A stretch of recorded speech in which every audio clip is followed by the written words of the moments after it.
അതിരപ്പിള്ളിയിൽ plantation കോർപ്പറേഷന്റെ എണ്ണപ്പന തോട്ടത്തിൽ നിലയുറപ്പിച്ച് 50-ലധികം കാട്ടാനകൾ. വനംവകുപ്പ് ഉദ്യോഗസ്ഥരെത്തി കാട്ടാനകളെ തുരത്താൻ ശ്രമിച്ചെങ്കിലും ഫലമുണ്ടായിട്ടില്ല. ഇതോടെ തോട്ടം തൊഴിലാളികൾ ജോലി നിർത്തിവെച്ചിരിക്കുകയാണ്.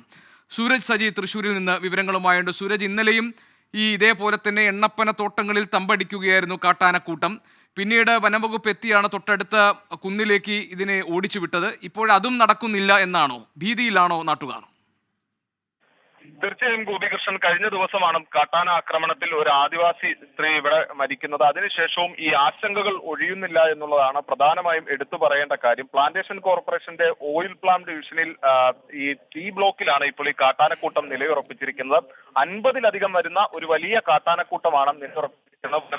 ഉദ്യോഗസ്ഥർ ഉൾപ്പെടെ അവിടെ എത്തി ഇതിനെ തുരത്താനുള്ള നടപടികൾ സ്വീകരിച്ചെങ്കിൽ പോലും ഈ കാട്ടാനക്കൂട്ടം അവിടെ നിന്ന് പിന്തിരിയാത്ത ഒരു സാഹചര്യമാണുള്ളത്. ഇതോടുകൂടിയാണ് ഈ എണ്ണപ്പനത്തോട്ടത്തിലെ തൊഴിലുകൾ ഉൾപ്പെടെ ഈ തൊഴിലാളികൾ നിർത്തിവെച്ച് അവിടെ നിന്ന് പിന്മാറിയിരിക്കുന്നത്. ഇവർ പ്രധാനമായും പറയുന്നത് ഈ കുങ്കിയാനകളെ അടക്കം എത്തിച്ചുകൊണ്ട് കാട്ടാനകളെ കാട്ടിലേറ്റാനുള്ള ഒരു നടപടി അത് വനംവകുപ്പിന്റെ ഭാഗത്തുനിന്ന് ഉണ്ടാകണം എന്നുള്ളതാണ് ഇവർ ആവശ്യപ്പെടുന്നത്. അതുപോലെ തന്നെ പ്ലാന്റേഷൻ കോർപ്പറേഷന്റെ തന്നെ റബ്ബർ തോട്ടങ്ങളിൽ, അതായത് 3-ാം ബ്ലോക്ക്, 15-ാം ബ്ലോക്ക്, 16-ാം ബ്ലോക്ക് തുടങ്ങിയ മേഖലകളിലെല്ലാം തന്നെ ഈ ചെറിയ കാട്ടാനക്കൂട്ടങ്ങളും നിലയുറപ്പിച്ചിട്ടുണ്ട്. ഇതോടുകൂടി ഈ റബ്ബർ ടാപ്പിംഗ് അടക്കം നിർത്തിവെച്ച് ഇന്ന് തൊഴിലാളികൾ അവരുടെ ഈ വീടുകളിലേക്ക് മടങ്ങി എന്നുള്ളതാണ് നമുക്ക് മനസ്സിലാക്കാൻ കഴിയുന്നത്.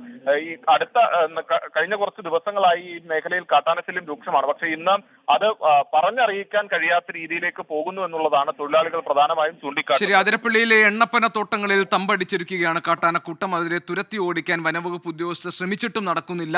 തൊഴിലാളികൾ പണി നിർത്തിവെച്ചിരിക്കുകയാണ്. നാട്ടുകാർക്ക് പ്രതിഷേധവുമുണ്ട്. സൂരജ് സജിയാണ് വിവരങ്ങൾ നൽകിയത് തൃശ്ശൂരിൽ നിന്ന്.